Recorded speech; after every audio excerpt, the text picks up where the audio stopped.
U Bosni i Hercegovini u radnoj posjeti boravi profesor dr. Arne Johan Vetlesen, norveški akademik i filozof. Decenije rada posvetio je izučavanju genocida, pojma zla i procesa pomirenja.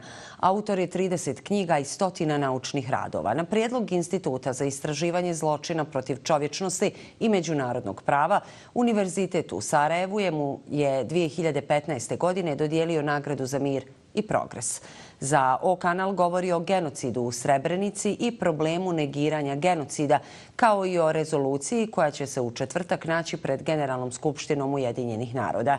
Kompletan intervju možete pročitati u sutrašnjem izdanju Oslobođenja, a sa akademikom razgovarala Mateja Jerković.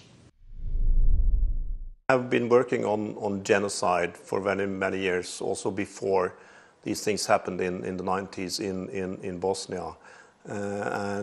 When it comes to Bosnia, I've been interested in what happens after the fact.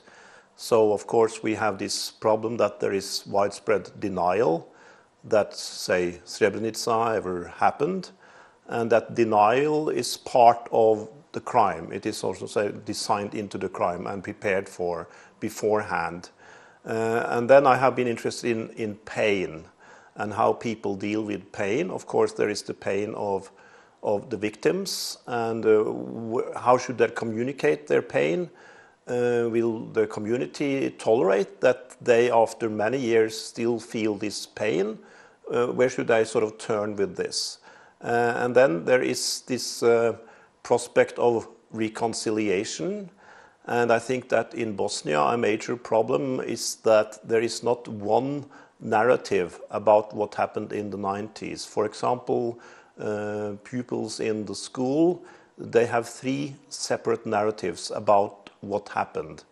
And I think that what is most problematic about this is that it sort of prepares also new generations for this idea that various ethnic or religious groups have to be separate in a way, that the artificial situation is where they are together, like in a multi-ethnic society. And I also think it's very difficult for the prospects here that the children cannot really unite on one history, one version, so that this separation is reproduced in new generations. And this, of course, makes reconciliation very difficult. I think that when this proposal now is put to the UN, that is a kind of test case for how sort of opinion stands about whether there was genocide. And of course, the court in Hague again has recognized, has established that Srebrenica was a genocide. You know, with inspiration from the liberation of Auschwitz on the 27th of January 1945, that has been established as a way of commemorating what happened there.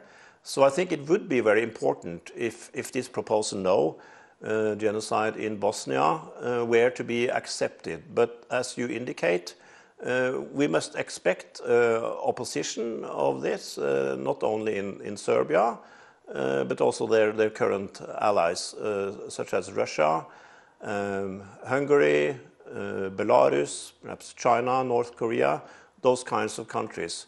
But I think that it is a test case, because then they also have some kind of burden of argument on their sides to disprove this. So I think that the majority of countries will recognize this and see it as an important step, should it be agreed upon.